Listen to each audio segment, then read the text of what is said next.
दिल्ली से सटे गाजियाबाद के थाना मसूरी इलाके में एक ऐसा मामला सामने आया है जहां पर एक बीए की प्रथम वर्ष की छात्रा के साथ हुई मोबाइल लूट की रिपोर्ट दर्ज कराने के लिए खुद एसएसपी को पहुंचना पड़ा। एसएसपी ने पूरे मामले पर संज्ञान लेने के बाद लापरवाह पुलिस कर्मियों को फटकार लगाते हुए पीड़ित की एफआईआर दर्ज कराई है। इतना ही नहीं, एसएसपी ने इस पूरे मामले में दोषी मानते हुए एक दरोगा और हेड कांस्टेबल को सस्पेंड कर दिया है। इसके अलावा 2 दरोगा, एक हेड कांस्टेबल और 2 सिपाहियों को लाइन हाजिर कर दिया है। मिली जानकारी के अनुसार मंगलवार को थाना मसूरी इलाके के गार्डन एन्क्लेव चौकी क्षेत्र के अंतर्गत प्रवेश गहलोत नाम की छात्रा जो कि बीए की प्रथम वर्ष की पढ़ाई कर रही है, मंगलवार को बाइक सवार लुटेरों ने छात्रा का मोबाइल लूट लिया, जिसके बाद 112 नंबर पर कॉल की गई, लेकिन 112 नंबर पर तैनात पुलिसकर्मियों ने पीड़िता को चौकी जाने के लिए सलाह दी।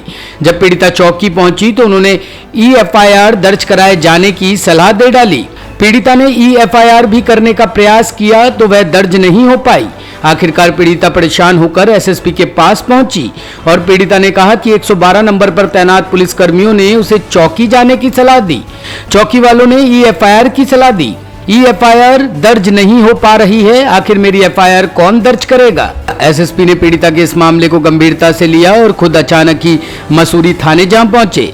इस पूरे मामले की सुनवाई करते हुए उन पर सभी पुलिसकर्मियों को बुलाया गया जिन्होंने पीड़िता को सलाह देकर एफआईआर दर्ज ना कर उसे टरकाने का प्रयास किया। एसएसपी ने इस पूरे मामले में लापरवाह पुलिसकर्मियों को लाइन हाजिर करते हुए पीड़िता की एफआईआर दर्ज कराई और अन्य पुलिसकर्मियों को भी फटकार लगाई।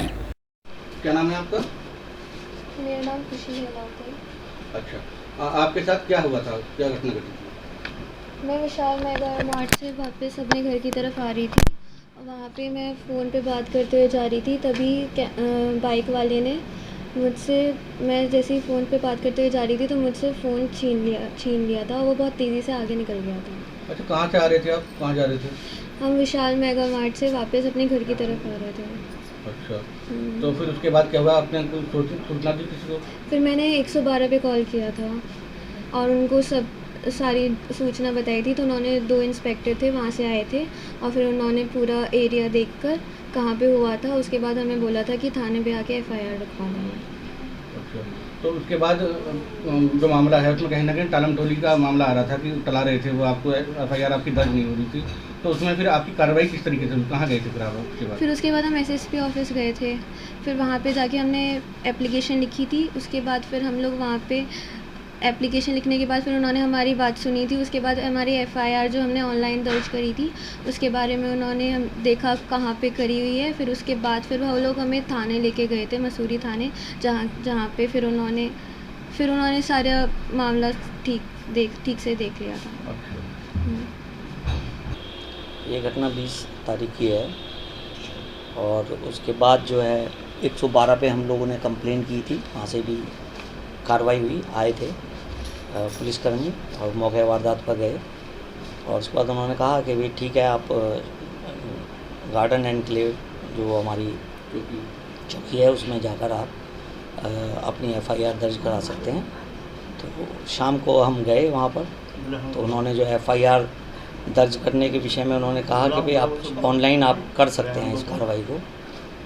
तो हमने फिर जो है ऑनलाइन कार्रवाई के लिए हम एक साइबर कैफ़े में गए, वहाँ से हमने ऑनलाइन किया और उसके बाद अगले दिन सुबह फिर दोबारा हमारे पास गार्डन एन्क्लेव से हमें फ़ोन आया था थाने से, चौकी से, कि भाई आप कोई कार्रवाई आप आ जाइए। मैं गया था तो उन्होंने मेरे से कहा कि एक एप्लीकेशन लिखना चाहें तो आप लिख दीजिए।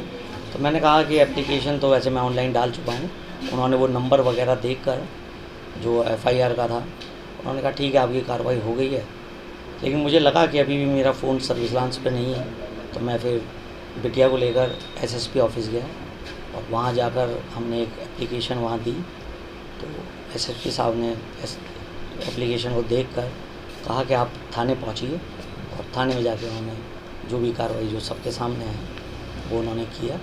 और हम बीच में कितना समय लगा आपको, अगर आप इधर उधर गए थे, जैसे 20 तारीख की आप घटना बता रहे हैं, 20 तारीख की रात की घटना थी और 21 तारीख को क्योंकि ईद का त्यौहार था, हम भी त्यौहार में मशगूल थे और शायद ऑफिस बंद थे, इसलिए हम 21 तारीख को हमने कुछ नहीं किया। इसलिए अगले 22 तारीख को हम फिर एसएसपी ऑफिस गए, जहाँ पर ये कार्रवाई जहाँ ये कार्रवाई हुई और हम एसएसपी साहब की गई कार्रवाई से पूर्णतः संतुष्ट हैं और हमें उम्मीद है कि अब उचित कार्रवाई होगी, क्योंकि उसके बाद एफआईआर की कॉपी एसएसपी साहब के आदेश के अनुसार हमारे घर पे ही मिल गई, घर पे ही आ गई हमारे। और 2 इंस्पेक्टर आए थे, उन्होंने तहकीकात भी की, सीसीटीवी फुटेज भी इकट्ठे किए हैं। आज सुबह फ़ोन आया था कि कुछ फुटेज वो हमें दिखाएंगे, जिससे पहचान कराएंगे। तो शायद उम्मीद है कि अब कार्रवाई सही दिशा में जा रही है और हमारा मोबाइल हो सकता है हमें मिल जाए। इस पूरे मामले की जानकारी देते हुए गाजियाबाद के एसएसपी अमित पाठक ने बताया कि इस तरह का मामला सामने आया है। पीड़िता ने खुद अपनी पीड़ा कार्यालय में आकर बताई तो उन्होंने इस मामले को गंभीरता से लेते हुए खुद थाने पहुंचकर संज्ञान लिया।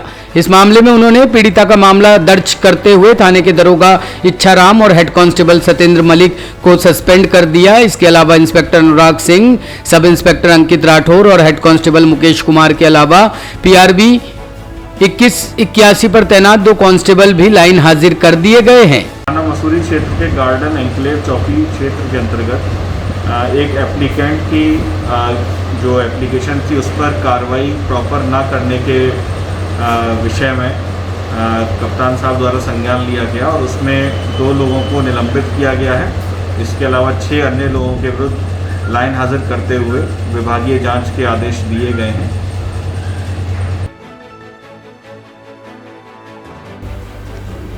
टॉप स्टोरी ब्यूरो के लिए नोएडा से नितिन चौधरी की रिपोर्ट।